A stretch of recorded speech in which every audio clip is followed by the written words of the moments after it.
Hello students, welcome to the Gyan Tripti college online YouTube channel. आज हम BSc first year के paper first की unit के बारे में डिस्कशन करेंगे। देखो, हमने एल्गी यूनिट स्टार्ट की थी, तो आपकी जो फर्स्ट और सेकेंड यूनिट है वो दोनों यूनिट से किस पे बेस्ड है? एल्गी पे बेस्ड है। ठीक है, उनमें से हमने क्या पढ़ा था? उनमें से हमने जो फर्स्ट यूनिट थी वो हमने ऑलमोस्ट कंप्लीट कर ली थी, जिसके अंदर हमने क्या पढ़ा था कि जो जनरल कैरेक्टर्स थे वो एल्गी के क्या थे, शैवाल कहाँ पाए जाते हैं, उनकी हैबिटेट्स क्या थी, शैवाल होते कितने प्रकार के हैं, जलीय और स्थलीय और अप्राकृतिक असमानता वाले, आवास वाले, वो हमने सब कंप्लीट कर लिया था। उसके बाद हमने देखा था जो रिप्रोडक्शन होता है वो एल्गी में कैसे होता है, रिप्रोडक्शन देखा था। उसके बाद क्लासिफिकेशन ऑफ एल्गी देखा था, यानी कि जो एल्गी में क्लासिफिकेशन होता है वो किस बेस पे होता है। यानी कि एक तो होता है, हमने सबसे पहले पढ़ा था फ्रिश का क्लासिफिकेशन, जो सबसे इंपॉर्टेंट था हमारे एग्जाम पॉइंट ऑफ व्यू से, वो था फ्रिश का क्लासिफिकेशन। उसके बाद था क्रिस्टनसेन का, और उसके बाद था एफी राउंड का क्लासिफिकेशन। ठीक है, तो हमने इतने सारे टॉपिक जो हमारे इस यूनिट के अंदर कंप्लीट कर लिए थे। आज हमारा इस एल्गी यूनिट का लास्ट टॉपिक है जो है थैलस स्ट्रक्चर ऑफ एल्गी, यानी कि आज हमें एल्गी के स्ट्रक्चर के बारे में पढ़ना है। बाकी सब चीजें हमने इसमें से पढ़ ली थी, तो देखते हैं कि जो एल्गी की स्ट्रक्चर होती है वो कैसे होती है।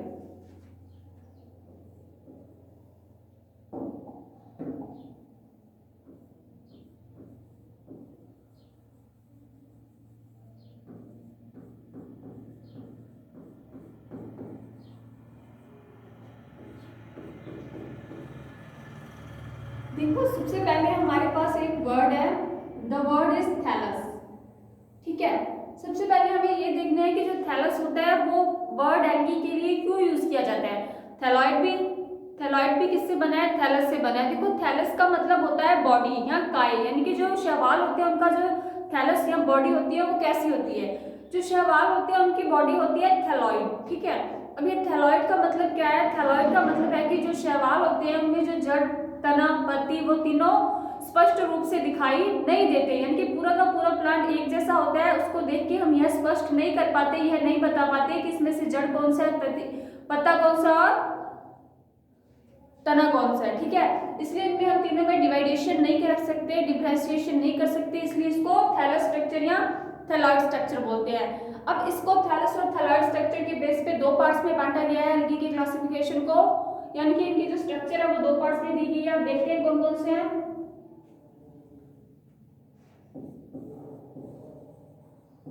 Range of thallus structure in algae, कितने पार्ट्स में इनको बांटा गया है? टू पार्ट्स में। सबसे पहले है यूनिसेल्युलर एल्गी।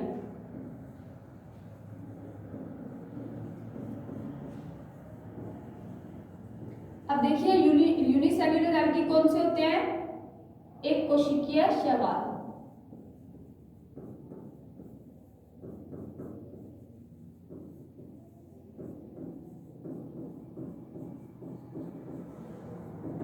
यानी कि यूनिसेल्युलर एल्गी मतलब ऐसे एल्गी या ऐसे शैवाल जिनका पूरा थैलस या पूरी बॉडी सिर्फ एक ही प्रकार की कोशिकाओं से बनी हुई होती है, वो क्या कहलाते हैं? यूनिसेल्युलर एल्गी या एक कोशिकीय शैवाल कहलाते हैं। अब जो ये एक कोशिकीय शैवाल होते हैं, इनमें जो सारे के सारे काम होते हैं वो सिंगल सेल ही करती है, यानी एक ही प्रकार की कोशिकाएं करती है। जैसे कि श्वसन हो गया, पाचन हो गया और जनन हो गया, ये सब एक ही प्रकार की कोशिकाओं में संपन्न होते हैं, तो इसे बोलते हैं यूनिसेल्युलर एल्गी। अभी यूनिसेल्युलर एल्गी को भी आगे दो पार्ट्स में बांटा गया है, मोटाइल एंड नॉन मोटाइल। अभी मोटाइल और नॉन मोटाइल का मतलब क्या है वो भी देखेंगे हम। उसके बाद हम देखते हैं कि जो यूनिसेल्युलर के बाद जो इसका सेकंड पार्ट है वो कौन सा है, वो है multi cellular algae. Multi cellular algae. अब देखो, मल्टी सेल्युलर का मतलब क्या होता है कि ऐसे एल्गी जिनका जो शैवाल होता है, सॉरी जो काय होता है या जो थैलस होता है, वो एक से अधिक प्रकार की कोशिकाओं द्वारा बना हुआ होता है, बहुकोशिकीय शैवाल। यानी कि इनका जो थैलस होगा वो एक से अलग ज्यादा प्रकार की कोशिकाओं से बना हुआ होगा, यानी कि उनके जो सारे काम हैं वो अलग अलग प्रकार की कोशिकाओं द्वारा संपन्न होंगे। जैसे कि देखो पाचन हो गया, वो अलग प्रकार की कोशिकाएं करेंगी, श्वसन हो गया, उसमें जो हेल्प करेंगी वो अलग प्रकार की कोशिकाएं करेंगी, और जो जनन है उसमें अलग प्रकार की कोशिकाएं हेल्प करेंगी। तो ये हो गया मल्टी सेल्यूलर एल्गी। ठीक है, अब मल्टी सेल्यूलर को भी आगे कई पार्ट्स में डिवाइड किया गया है, वो देखते हैं। Part A is motile colony,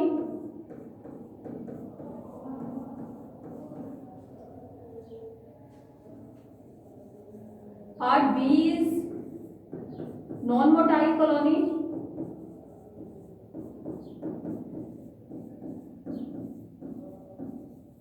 part C is amorphous,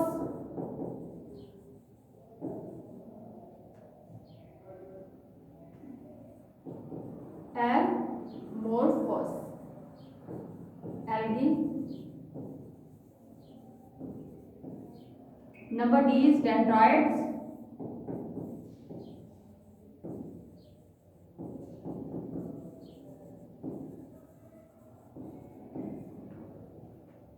ई पे आते हैं हमारे पास फिलामेंटस एल्गी,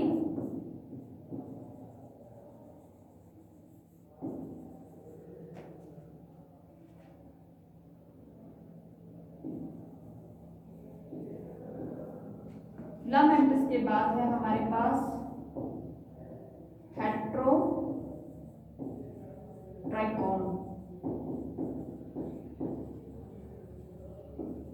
एल्गी। ठीक है, इसको आगे देखो, जो मल्टी सेल्यूलर है उनको आगे अनेक पार्टों में डिवाइड किया गया है।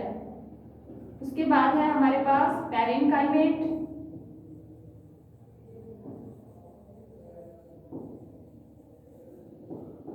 Algae and पेस्यूडो पैरेनकाइमेट algae.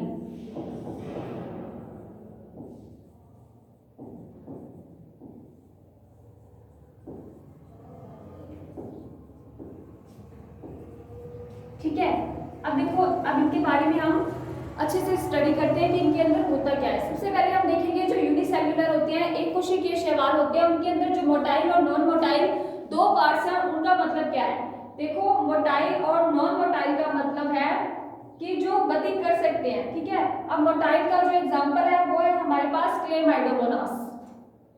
अब मोटाइल कौन से होंगे, देखो ऐसे शैवाल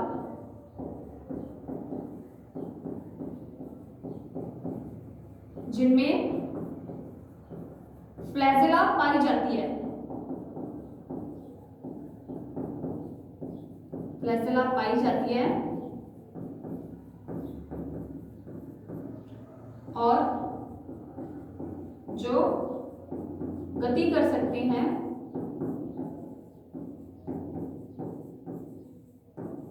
क्या कहलाते हैं, मोटाइल। मोटाइल के अंदर भी यूनिसेल्युलर, यानी कि ऐसे एक कोशिकीय शैवाल जिनके अंदर फ्लैजेला प्रेजेंट होती है और वो मोशन या लोकोमोशन कर सकते हैं, उनको क्या बोलते हैं, उनको बोलते हैं एक कोशिकीय motile algae, unicellular motile algae. इसका एग्जांपल है हमारे पास क्लेमाइडोमोनास। जो क्लेमाइडोमोनास शैवाल होता है वो एक कोशिकीय होता है और उसके अंदर क्या पाई जाती है, उसके अंदर फ्लैजेला पाई जाती है। अब देखो, जो सारी की सारी हमने जो फिश का क्लासिफिकेशन पढ़ा था, फिश ने जो हमारे एल्गी थे उनको 11 क्लासेस में बांटा था, फियोफाइसी, रोडोफाइसी, ठीक है, क्रोमोफाइसी, क्रोमोफाइटा, ये सब थे। उसमें से देखो सबसे सारी की सारी क्लासेस में यूनिसेल्युलर एल्गी यानी कि एक कोशिकीय शैवाल पाए जाते हैं, लेकिन सिर्फ एक क्लास ऐसी होती है जिनका कोई भी शैवाल यूनिसेल्युलर नहीं होता, उसके सारे के सारे शैवाल मल्टी सेल्युलर होते हैं। वो थी कौन सी क्लास, वो है फियोफाइसी।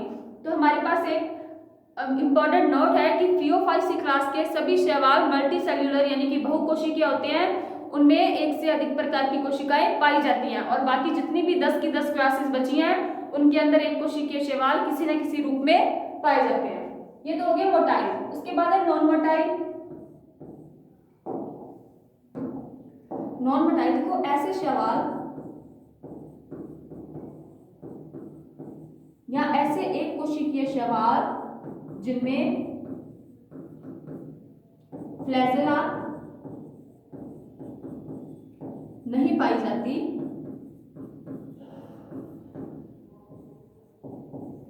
एंड जो गति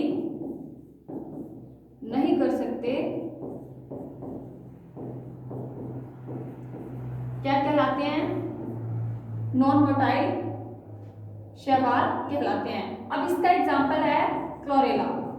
जो क्लोरेला शैवाल है वो एक कोशिकीय शैवाल है और उसके अंदर जो फ्लैजेला होती है वो एब्सेंट होती है, यानी कि ये गति नहीं कर पाते। ये तो हमारा कंप्लीट हो गया क्या, यूनिसेल्युलर एल्गी वाला पार्ट। अब देखो इसमें से हमारे पास हमने कितनी क्लासेस लिख ली इसकी, 8 क्लासेस लिख ली है। इसमें और क्लासेस है उसको हम इधर लिख देते हैं क्योंकि वो इधर शो नहीं हुई, इसलिए हमारे पास स्पेस नहीं है। नंबर आई पे होती है साइफोनस।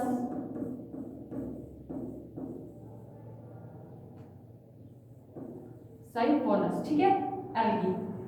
तो अब हमारे जो मल्टी सेल्युलर एल्गी हैं वो कितने प्रकार के होते हैं? वो 9 प्रकार के होते हैं। First is motile colony, non motile colony, amorphous algae, dendroids algae, filamentous algae, heterotrichous, parenchymatous, pseudoparenchymatous and siphonous algae. अब इन सब के अंदर क्या डिफरेंस है वो देखते हैं। देखो सबसे पहला जो हमारे पास इनमें टाइप है वो है मोटाइल एंड नॉन मोटाइल। अब देखो मोटाइल और नॉन मोटाइल वर्ड तो सेम ही है, यानी मोटाइल वो जो गति कर सकते हैं और जो नॉन मोटाइल है वो गति नहीं कर सकते, ठीक है। अब मोटाइल का जो हमारे पास एग्जांपल होगा वो होगा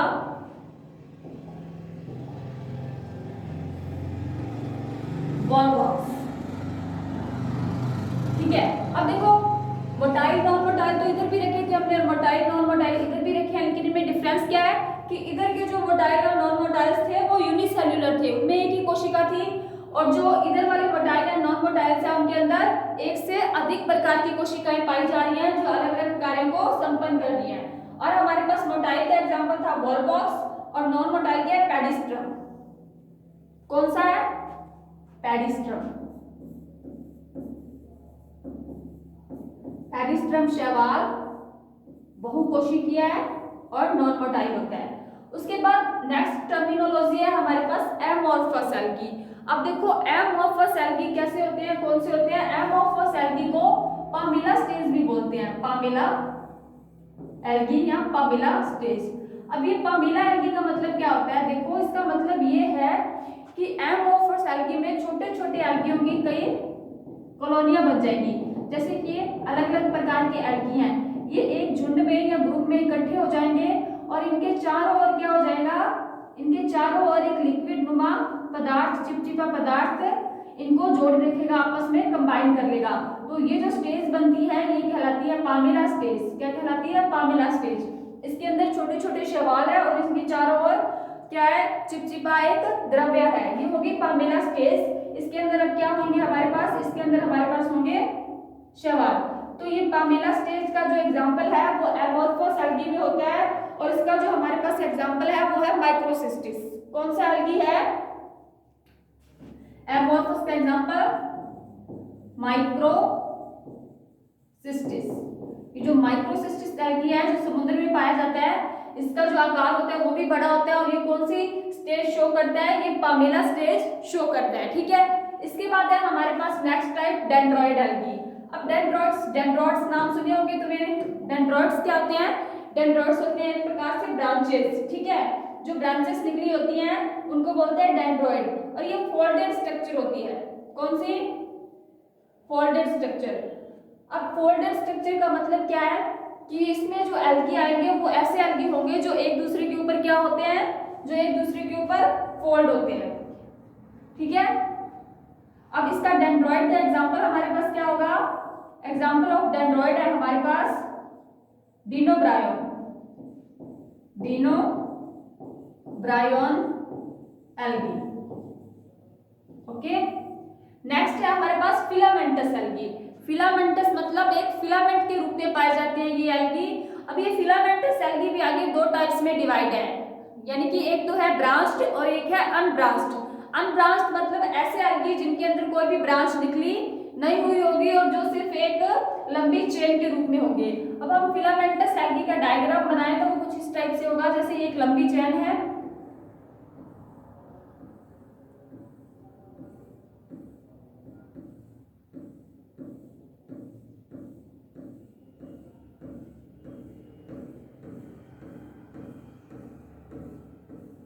ये हमारे पास एग्जांपल हो गया एक अनब्रांच्ड एल्गी का, जिसके अंदर कोई भी क्या है, ब्रांच नहीं है, ये है अनब्रांच्ड फिलामेंटस एल्गी। और इसी के अंदर अगर हमें कोई ब्रांच युक्त एल्गी बनाना है तो उसकी शेप हम देखते हैं, देखो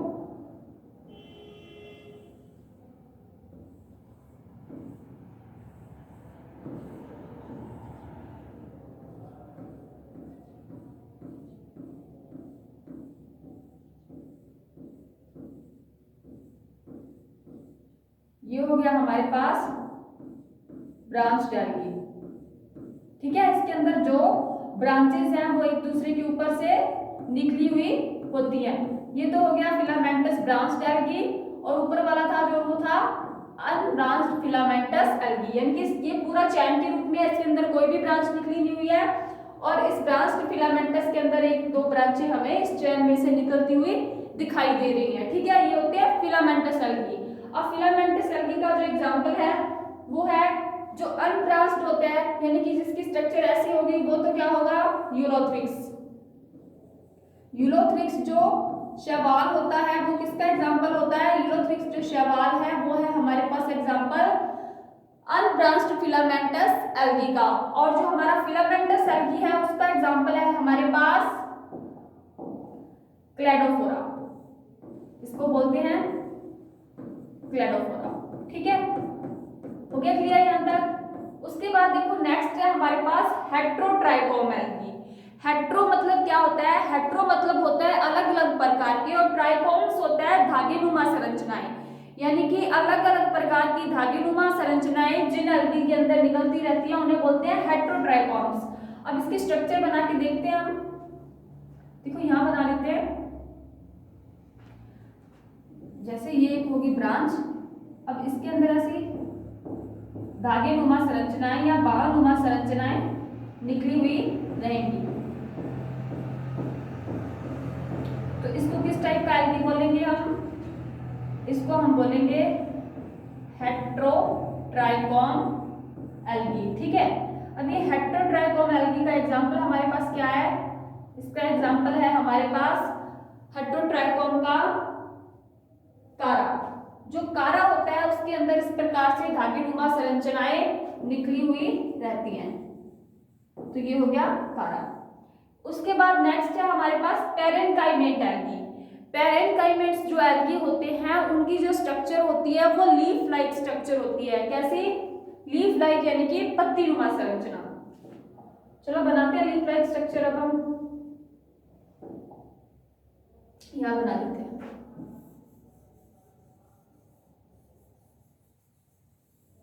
ठीक है, इस टाइप से ये जो लीफ लाइक स्ट्रक्चर होती है ये किसकी होती है, ये होती है पैरेनकाइमेट्स एल्गी की।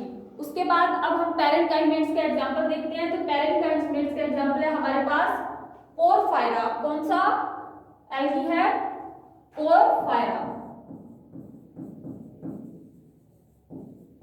ओके, उसके बाद है हमारे पास नेक्स्ट पेस्यूडो पैरेनकाइमेट्स।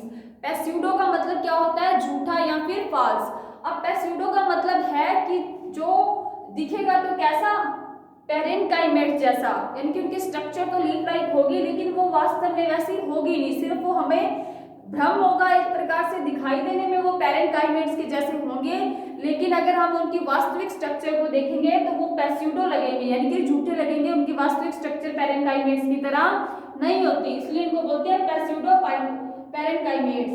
अब इसका एग्जांपल है हमारे पास पेस्यूडो पैरेनकाइमेट का मोनोस्ट्रोमा। कौन सा एल्गी है इसका, इसका एल्गी है हमारे पास मोनोस्ट्रोमा।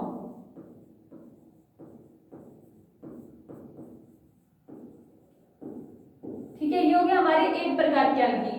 अब नेक्स्ट हमारे पास बचा है जो एल्गी है वो है साइफोनस एल्गी। कौन सा, साइफोनस एल्गी। अब साइफोनस एल्गी के बारे में देखते हैं कि जो साइफोनस एल्गी होते हैं उसके क्या सिम्टम्स होते हैं। देखो जो साइफोनस एल्गी होता है उसके अंदर जो विभाजन होते हैं वो सिर्फ न्यूक्लियस के अंदर होते हैं। किसके अंदर होते हैं, न्यूक्लियस के अंदर, यानी कि इनमें न्यूक्लियस के अंदर एक से अधिक विभाजन होते रहेंगे, लेकिन जो सेल वॉल है उसके अंदर विभाजित नहीं होंगे, विभाजन नहीं होंगे, यानी कि न्यूक्लियस आपस में विभाजित होकर ट्यूब लाइक स्ट्रक्चर्स बनाते रहेंगे, उसे बोलते हैं साइफोनस एल्गी।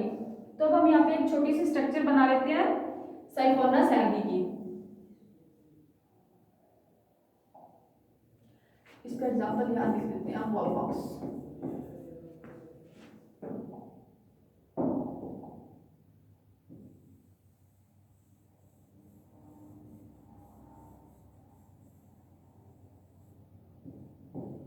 ये हो गया हमारे पास साइफोनस एल्गी। ये कौन सा एल्गी बनाया हमने? साइफोनस प्रकार का एल्गी बनाया है। यानी कि ये देखो इसमें केंद्रक में ये जो छोटे छोटे डॉट्स बनाए हैं ये शो कर रहे हैं इसके केंद्रक को, यानी कि न्यूक्लियस को। यानी कि इनके केंद्रक विभाजन होते रहेंगे लेकिन इनमें कोशिका का जो विभाजन है वो नहीं होगा, इसलिए केंद्रकों की संख्या बढ़ती जाएगी।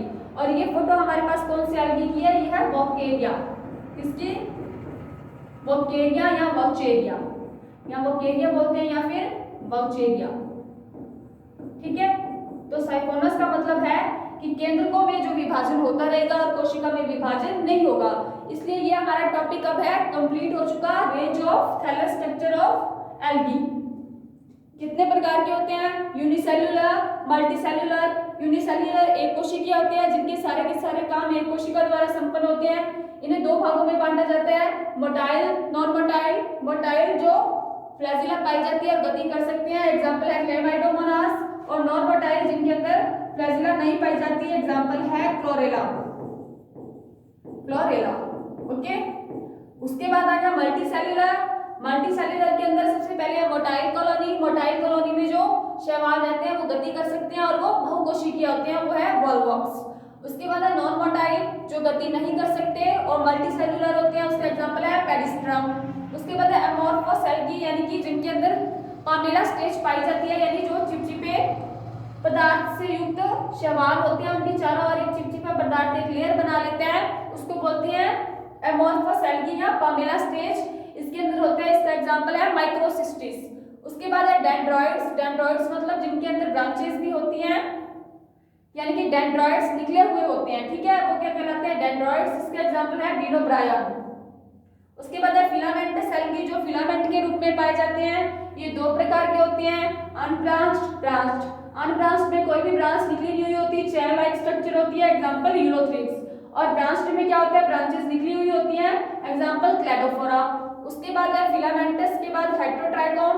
हेट्रो मतलब अलग अलग प्रकार के, ट्राइकोन यानी कि धागे या फिर बाल, जिनमें अलग अलग प्रकार की धागेनुमा संरचनाएं निकली रहती हैं, वो कहलाते हैं हेट्रोट्राइकोन्स। इसका एग्जांपल है हमारे पास कारा। उसके बाद है पैरेंकाइमेट्स, यानी कि जिनकी जो स्ट्रक्चर होती है वो लीफ लाइक स्ट्रक्चर होती है, पत्तीनुमा संरचना। देखो इसका एग्जांपल है हमारे पास पोरफायरा। उसके बाद है पेस्यूडो पैरेंकाइमेट्स, जिनके अंदर जो दिखने में तो पैरेंकाइमेट्स जैसे होते हैं लेकिन वास्तविक संरचना उनकी अलग होती है, वो कहलाते हैं पेस्यूडो पैरेंकाइमेट्स, एग्जांपल मोनोस्ट्रोमा। उसके बाद है लास्ट साइफोनस एल्गी। ऐसे एल्गी जिनके केंद्रकों में विभाजन होता है, सिर्फ कोशिका द्रव्य में विभाजन नहीं होता, केंद्रकों में विभाजन करके ये ट्यूब लाइक स्ट्रक्चर्स बना लेते हैं। इसका एग्जांपल है वोकेरिया या फिर वॉचेरिया एल्गी। तो ये हमारा थैलस स्ट्रक्चर कंप्लीट हो चुका है एल्गी का। आई होप कि आपको अच्छे से समझ आ गया होगा। अब देखो नेक्स्ट टॉपिक हम देखते हैं इसी चैप्टर में हमारा, इसी यूनिट में नेक्स्ट है हमारे पास economic importance of algae. Economic importance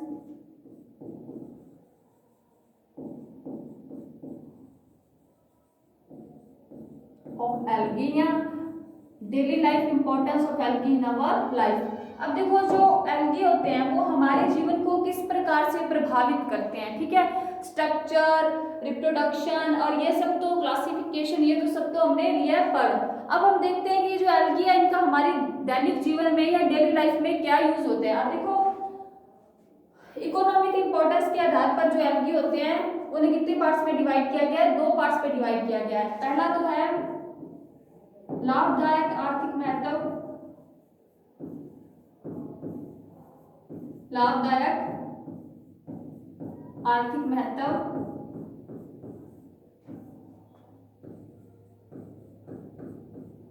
और दूसरा है हानिकारक आर्थिक महत्व।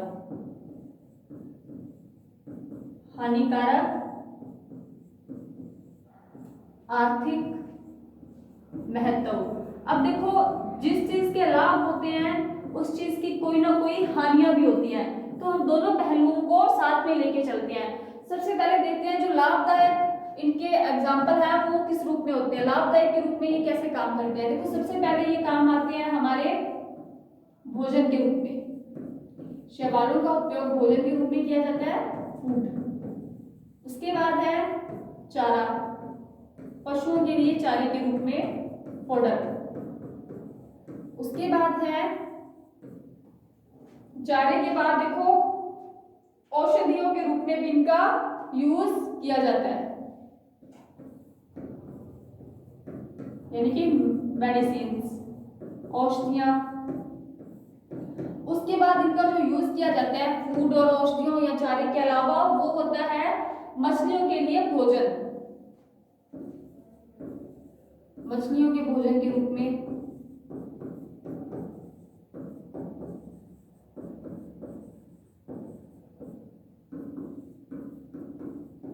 ठीक है। उसके अलावा औद्योगिक क्षेत्र में भी जो शैवालों का जो उपयोग है वो व्यापक स्तर पे किया जाता है, औद्योगिक स्तर पर, कृषि क्षेत्र में। इस क्षेत्र में तो इनके हो गए सारे यूजफुल उपयोग। अब इसके अलावा इसके हानिकारक उपयोग भी होते हैं। अब जैसे कुछ जो एल्गी होते हैं वो वाटर प्यूरिफायर या जल शुद्धिकरण में भी हेल्प करते हैं, जल शुद्धिकरण में, वाटर प्यूरिफाइंग में। ठीक है। अब हानिकारक इनके देखो क्या होते हैं, ये तो हो गए इनके लाभदायक। अब हानिकारक में देखो वाटर ब्लूम यानी कि जल ब्लूम,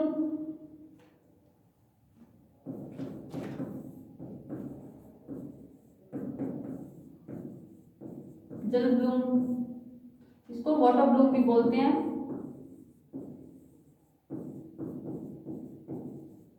उसके बाद है मनुष्यों व पशुओं की मृत्यु,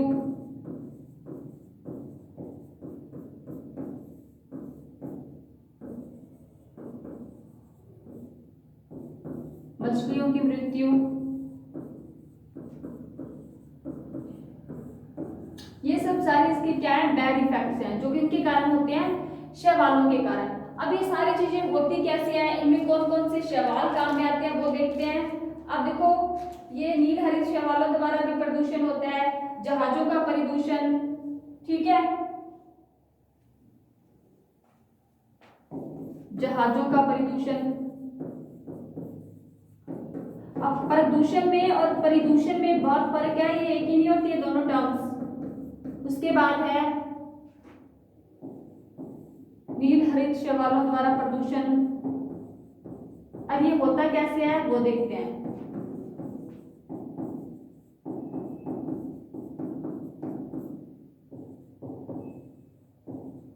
देखो इनमें क्या होता है, सबसे पहले देखते हैं ये भोजन के रूप में जो शैवाल काम में लिए जाते हैं वो कैसे लिए जाते हैं और उनका काम क्या होता है। ठीक है। अब भोजन के रूप में देखो सबसे पहले जो उपयोग किया जाता है वो किया जाता है पोरफायरा का। किसका?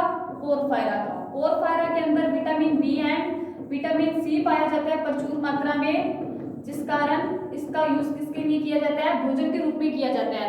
यानी कि जो समुद्री एरिया होते हैं वहां के जो समुद्री लोग होते हैं वो क्या करते हैं, वो जो शैवाल होते हैं उनको चावल और मछली के साथ सैलेड के रूप में खाते हैं, जिसके कारण उन्हें विटामिन बी और विटामिन सी की प्रचुर मात्रा मिलती रहती है। अब पोरफायरा के अलावा कौन कौन से शैवाल होते हैं, पोरफायरा के अलावा क्लोरेला हो गया। क्लोरेला में जो सबसे ज्यादा पाया जाता है वो क्या होता है, क्लोरेला के अंदर सबसे ज्यादा मात्रा में पाया जाता है प्रोटीन। तो क्लोरेला शैवाल का उपयोग भी किसके अंदर किया जाता है, भोजन के रूप में किया जाता है। ठीक है।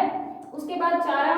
अब ये जो होता है समुद्री शैवाल होते हैं जैसे कि सरगासम, फ्यूकस, लैमिनेरिया,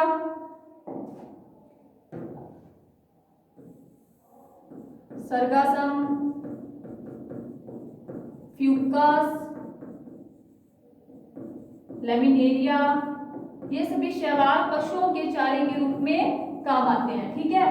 उसके बाद नेक्स्ट टर्म है हमारे पास मछलियों के भोजन के रूप में, यानी कि जो मछलियां होती हैं समुद्रों में वो अपने भोजन के रूप में कौन से शैवालों का प्रयोग करती हैं, वो करती हैं उडोगोनियम, स्पायरोगोरा, माइक्रोस्पोरा, उडोगोनियम,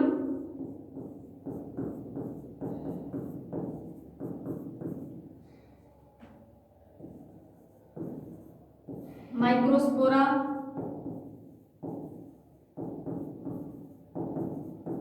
स्पायरोगोरा, स्पायरोगोरा, ये सब क्या है? ये सब है मछलियों के फूड, जिनका उपयोग वो क्या करती हैं? अपने खाने या भोजन के रूप में करती हैं। उसके बाद देखो नेक्स्ट है हमारे पास औद्योगिक स्तर पर। जो औद्योगिक स्तर पर शैवालों का यूज किया जाता है वो किसके लिए किया जाता है?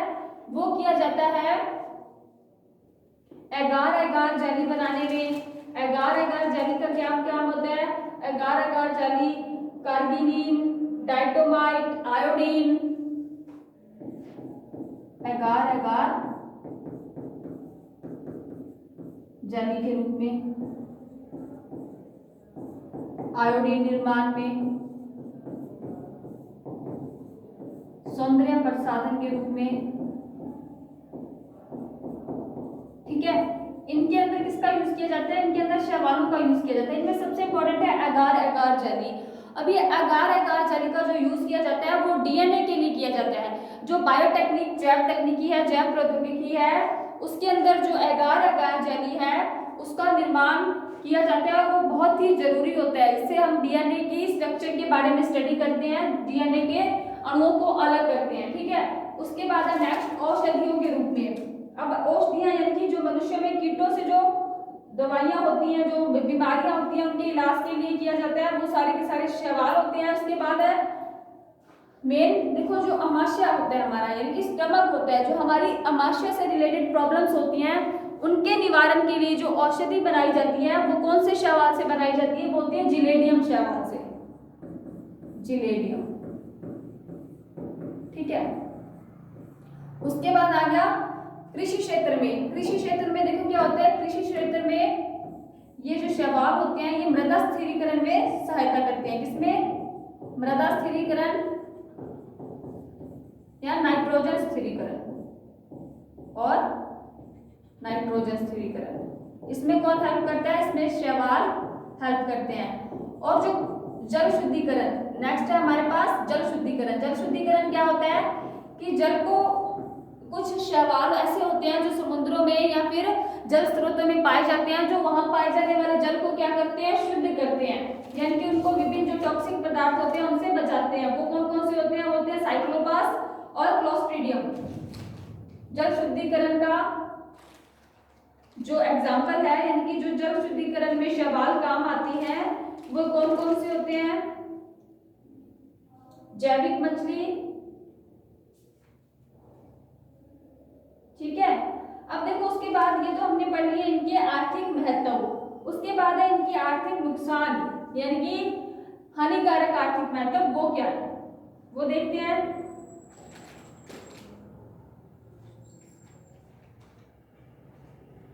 अब सबसे पहला हमारे पास यहाँ पे है जल ब्लूम, वाटर ब्लूम।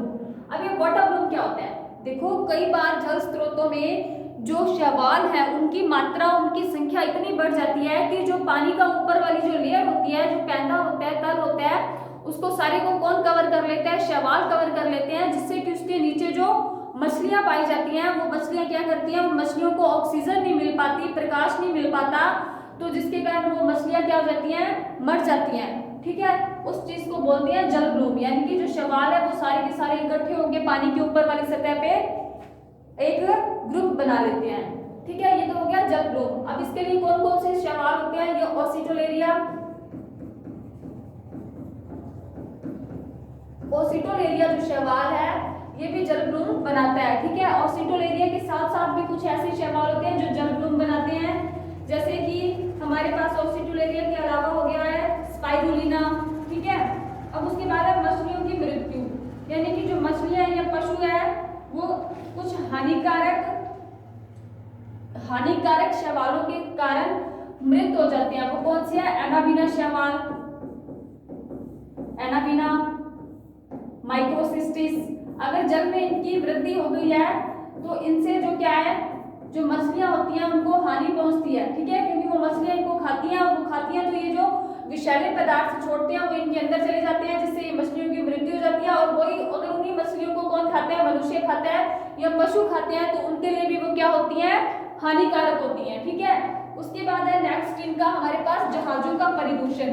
जहाजों के प्रदूषण से मतलब है कि कई बार शैवाल जहाजों के पैंदे पर काफी मात्रा में उग जाते हैं, जिससे जहाजों की गति में क्या हो जाती है, रुकावट हो जाती है। इस प्रकार शैवाल जहाजों को भी इफेक्ट करते हैं। उसके बाद है हमारे पास नील हरित शैवालों से नमक प्रदूषण। अब नील हरित शैवालों से देखो सबसे ज्यादा प्रदूषण कहाँ हुआ है, इससे जो सबसे ज्यादा प्रदूषण हुआ है वो हुआ है सांबर झील में। कैसे कि सांबर झील में जो नमक पाया जाता है उसकी मात्रा बहुत ज्यादा होती है, तो सबसे ज्यादा जो सांबर झील में नमक का निर्माण होता है। अब उसके अंदर नील हरित शैवालों के उग जाने से क्या हुआ कि जो नील हरित शैवाल थे उनके द्वारा दो पदार्थ क्या थे, पानी में छोड़े जा रहे थे, वो किसके साथ मिल गए, वो नमक के साथ मिल गए, और वो नमक का रंग कैसा हो गया, नमक का रंग हो गया red, rusty red. Rusty red का मतलब है जंग लगा हुआ रेड कलर, जिसके कारण वो नमक की जो क्वालिटी है वो क्या हो गई, खराब हो गई। तो इस प्रकार हमने आज इकोनॉमिक इंपॉर्टेंस भी पढ़ी, जिसमें लाभदायक और हानिकारक दोनों पहलुओं पे हमने नजर डाली। तो ये आपकी सवाल वाली यूनिट कंप्लीट हो गई है। बाकी के जो इसके टॉपिक पढ़े हैं वो हम नेक्स्ट क्लास में पढ़ेंगे। तब तक के लिए थैंक यू सो मच।